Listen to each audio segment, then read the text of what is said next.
No, they didn't give me any notes. They called me, they checked my availability, they sent me the script. They told me that we were going to reshape the mythology, and would I like to come out and play, and that they would love me to come out and play.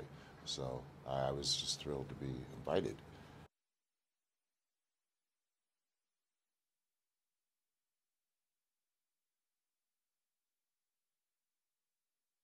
Oh, well, first of all, I don't feel like it would have been a legitimate Final Destination film without him. I mean, you know, the fans love that character, and they love him, and like you know, that's huge for us. You know, it's important. They kind of demanded that. 100%. Yeah. And you know, from an actor's point of view, Tony's great to work off of because he gives you so much, and that he embodies that character in a way that is really, it's very intimidating. You know, the information is direct and it's true and it's very heavy. And so as you have to take this from someone, especially, you know, he has the presence of someone that's bigger than everybody else on set. And so he delivers in a way that embodies what he looks like. So it's great, man. I mean, when he came on set, it kind of like, everybody was like, oh, okay, right. This is why we're freaked out. Like, this guy talked to us about something and got us freaked.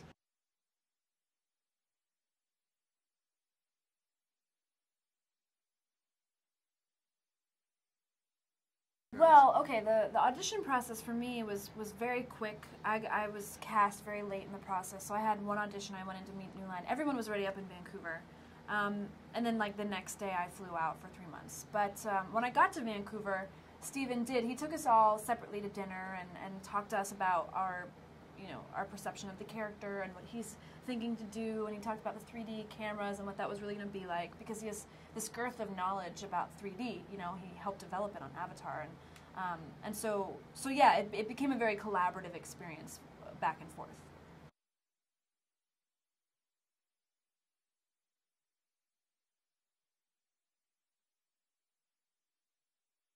Well, I was excited, you know, for the pedigree that he came from. I mean, I was very intrigued. The way they spoke about him was really highly, and then you meet him and you can see the preparation. I mean, he has, you know, in a positive way, an obsession with preparing for as much of the possibilities that can happen on a day, which is so important for a highly technical shoot.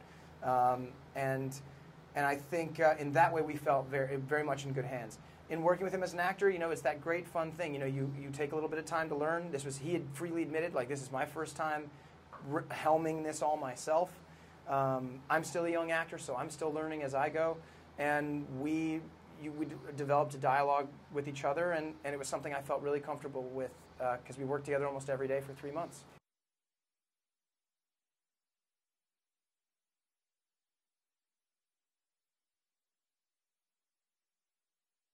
My parents did, actually. Really? I can't believe they did it, but they did. Fantastic. I love that. Knowing you were cast, they did? Yeah, when they knew I was cast, they went for all of them, and they were just like, "This is terrifying." But they did it all in one day. Yeah, yeah.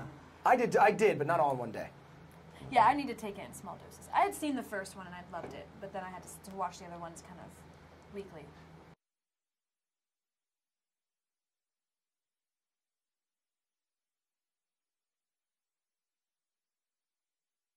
Well, my favorite death scene is the one in Final Destination 2 where the guy gets sliced up by the barbed wire. I love it because it's the shock of Final Destination, and I love it because it's like the kind of imaginative gore, 3 different segments of a guy falling off. I really like that.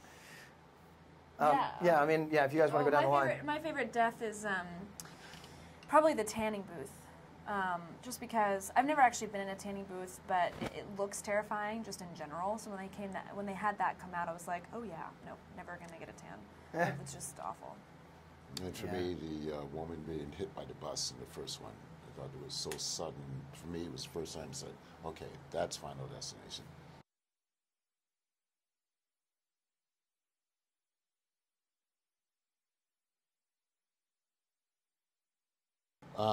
They're just really appreciative. The good thing about working in movies, not just horror anyway, there's a great unifier. So, all kinds of people watch all kinds of things. So I'm sort of an ambassador being an African-American man. I can, talk to someone who I wouldn't normally speak to or wouldn't normally speak to me. So that's when I know that art can transcend, and it becomes a good thing.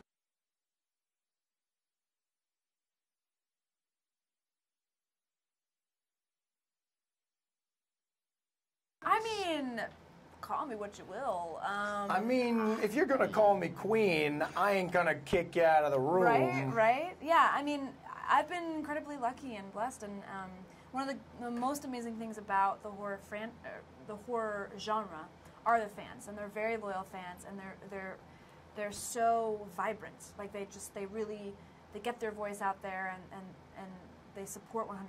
So that's been wonderful. But I am kind of in the beginning of my career, so I hope to, be a queen in another way, not just a scream queen, but be able to do play a queen and to do just the gamut of roles, because that's really ultimately why I became an actress. I didn't become an actress just to be in one genre.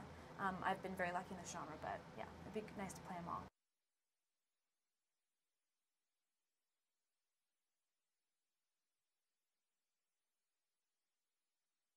I think it's a good question. I think that, boy, what's great is that you have to go through a lot of emotions.